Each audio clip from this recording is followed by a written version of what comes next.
मुझे वो सिंपली एक दो लाइनें याद आ गई कि जबर का मौसम कब बदलेगा, जबर का मौसम कब बदलेगा, हम बदलेंगे तब बदलेगा, और बदलेगा, जरूर बदलेगा। मैं कुछ चीजें बड़ी आप क्लियर कर देना चाहता हूं अगले 2-4 मिनट के अंदर, कोई गलतफहमी रहे ना, खुलकर बात कर लेते हैं। हमारे ऊपर पर्चे देने की औकात पॉलिटिशियंस की नहीं है। ये क्या बेचते हैं, पर्चा देंगे हम पे, कमजोर लोग, बुज़दिल। ये इमरान खान पर्चा करवाएगा, नवाज शरीफ करवाएगा, आसिफ जरदारी पर्चा करवाएगा हम पे। ये औकात है पर्चा देने की इनकी? भाट साहब नहीं करवा सकते ये। इनकी क्या जरूरत है कि हमारे ऊपर पर्चा करवाएं? पर्चा मेरे पे हो या मीर शकील पे हो, अरशद शरीफ पे हो या साबिर शाकिर पे हो, समी भाई पे हो या भट्ट साहब आपके ऊपर हो या ज़मीर भाई आपके ऊपर हो, ये नहीं करवा सकते पर्चा। ये जो पर्चा हमारे ऊपर होता है ना, बगावत का, गद्दारी का, इसके कॉपीराइट ही नहीं है पॉलिटिशियंस के पास। हर चीज के कॉपीराइट्स होते हैं ना। ये जो रियासत से बगावत का और गद्दारी का मुकदमा है, इसके कॉपीराइट इन सियासतदानों के पास नहीं है, वो इनके अब्बा जी के पास हैं, पाकिस्तान की एस्टेब्लिशमेंट के पास हैं कॉपीराइट्स। गद्दारी का पर्चा, बगावत का पर्चा, वो हम पे करवाएंगे। दुनिया के किसी मुल्क में ये पर्चे नहीं हो रहे, क्योंकि सब मुल्कों को इस बात का यकीन है कि उस मुल्क में रहने वाले शहरी उस मुल्क के वफादार हैं। सिर्फ पाकिस्तान के अंदर एस्टेब्लिशमेंट को इस बात का शक अभी बाकी है कि यहां पे गद्दार भी हैं और बागी भी। क्यों शक करते हो? क्या मसला है आपका? ये कहना चाहिए, वो नहीं कहना चाहिए, सवाल ही तो पूछते हैं। हम करते क्या है? यानी अजीबो गरीब किस्म के स्टैंडर्ड्स पाकिस्तान में बनाए हुए हैं। मैं कुछ चीजें आपके सामने रख देता हूं। पाकिस्तान की एस्टेब्लिशमेंट से खुली खुली मैं सामने बात कर देता हूं। आप गैरों की जंग में हमें धकेल दें तो आप मुझ पे बताना, और हम आपसे ये पूछें कि इतने सारे बंदे क्यों मारे जा रहे हैं, तो हम गद्दार भी हैं और बागी भी हैं। आप बंद कमरों के अंदर फैसले करें इस मुल्क के 22 करोड़ अवाम के, तो आप मुझ पे वतन है।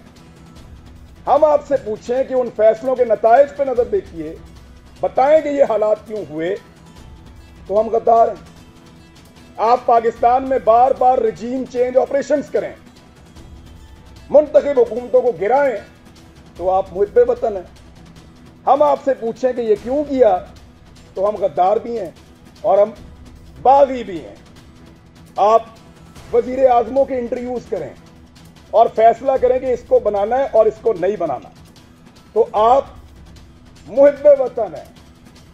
और हम जब ये कहें कि जनाब अवाम का फैसला होना चाहिए, ये 22 करोड़ लोग हैं, कीड़े मकोड़े नहीं हैं, तो हम गद्दार भी हैं और हम बागी भी हैं।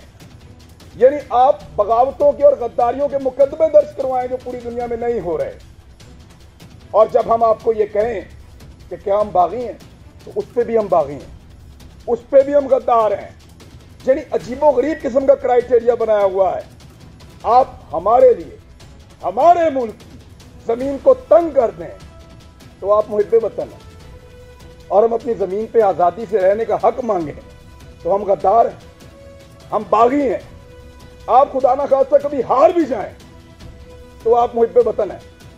और हम आपसे पूछें कि हुजूरे वाला ये क्या हुआ था, तो हम गद्दार हैं, हम बागी हैं। आप किसी एक तजर्बे में नाकाम हो जाएं, तो आप मुहिब्बे वतन हैं, और हम सिर्फ नाकामी की निशानदेही कर दें, तो हम गद्दार हैं, हम बागी हैं। हम हंसें तो गद्दार हैं, रोएं तो गद्दार हैं, बोलें तो गद्दार हैं, चुप रहें तो गद्दार हैं, बात करें तो गद्दार हैं, ना करें तो गद्दार हैं, हम सवाल करें तो गद्दार हैं, जवाब मांगें तो गद्दार हैं, जवाब ना देने पर रिएक्ट करें फिर गद्दार हैं। क्योंकि हम पैदा हुए हैं हुजूर गद्दारी के लिए।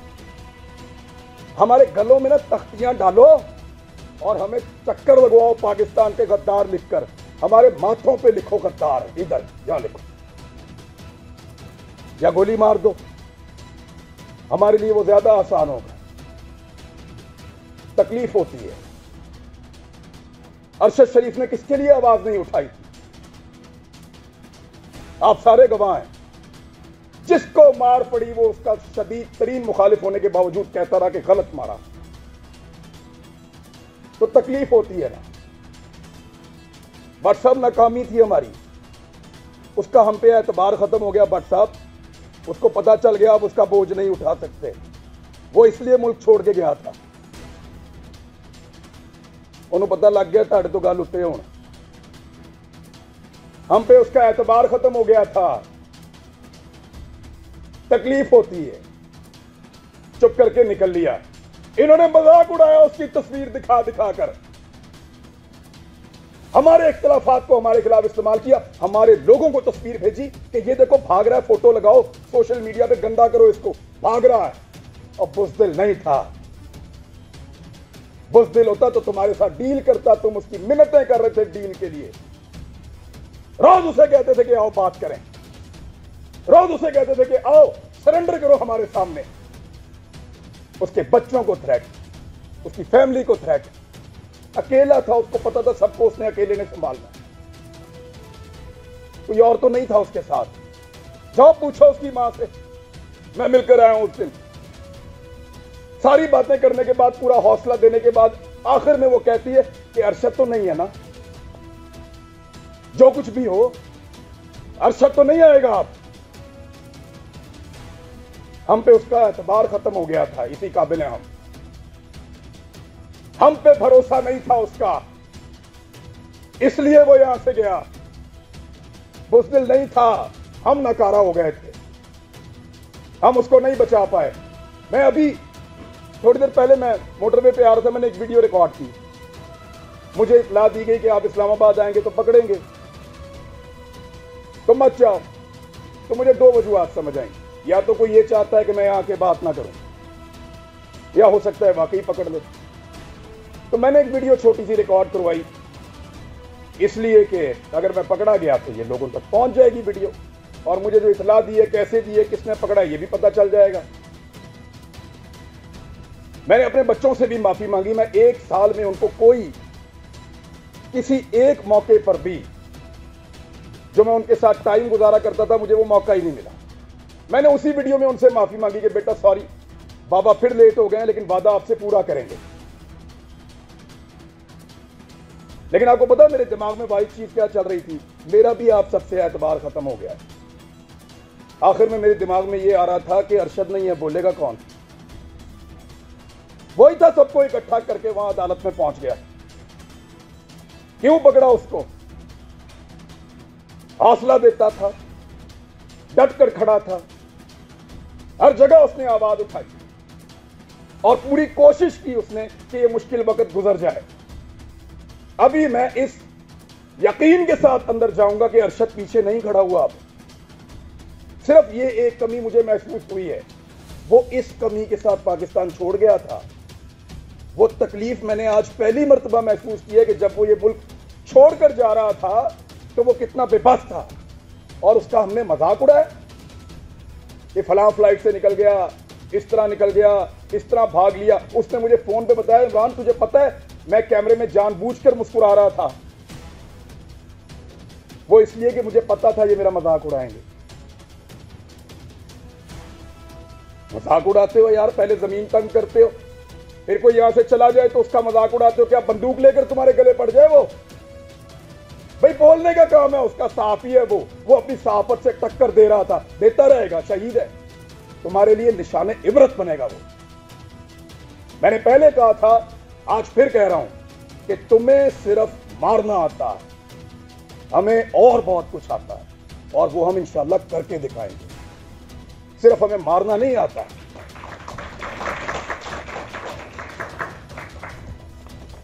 दबा दबा के और जिसको दबाया एस्टेब्लिशमेंट ने दबाया। अहमद मीर का प्रोग्राम में बड़ा खुश था उस दौर में जब बंद हुआ, क्योंकि हम भी एक अजीबोगरीब दुनिया में रहते थे। माशरत उलूम की किताबें पढ़ के आए हुए थे, लगता था सारे हीरो हैं। एस्टेब्लिशमेंट पाकिस्तान की बहुत वफादार है, सच्ची बात है। किसी की आंखें पहले खुल गई, किसी की बाद में खुल गई, लेकिन अच्छी बात है खुल गई। लेकिन मफादात की पट्टी बांध के कभी आंख बंद नहीं की अल्हम्दुलिल्लाह। कभी इसलिए आंख बंद नहीं की कि मफादात की उसके ऊपर पट्टी बंधी हुई थी। जब मुतीउल्लाह जान पे हमला हुआ, मैं क्लिप आप सबसे शेयर कर दूंगा, मैंने मुजम्मत की। वो बच्चा जिसके घर के अंदर घुस के मारा, जिसके साथ आपका केस चल रहा था, मैंने मुजम्मत की। जब अफसार आलम पे गोली चली तब मुजम्मत की। सब रिकॉर्ड के ऊपर मौजूद है, हामिद मीर के ऊपर गोली चली, मुजम्मत की। लेकिन हामिद मीर ने अपने मुंह से कहा था, मेरे भाई ने, कि मेरा प्रोग्राम सियासतदानों ने बंद नहीं किया। इमरान खान की क्या औकात है, बंद तो उन्होंने किया। अब बोलता है इमरान खान से बदला लूंगा।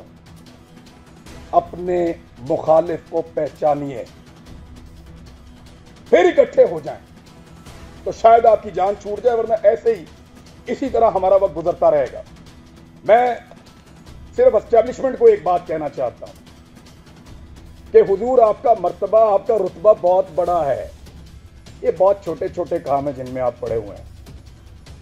ये छोटे छोटे काम हमें करने दें। एतबार करें हमारे ऊपर कीड़े मकोड़ों पे, हम गद्दारों को ये मुल्क चलाने दो। आप मुहिब्बे वतन है, बहुत बड़े लोग हैं आप, बड़े बड़े काम किया करें आप। आपका रुतबा बहुत बड़ा है, बड़ा मुकद्दस काम है आपका, हम उसकी कदर करते हैं, यूं सलूट करते हैं आपको, खुश होते हैं आपको देखकर। लेकिन ये छोटे छोटे काम हमारे लिए छोड़ दीजिए, हमारे लेवल पे मत गिरिए। आप बीच में से निकल जाए ना, तो इन सब माफिया को हम संभाल लेंगे, मीडिया वाले।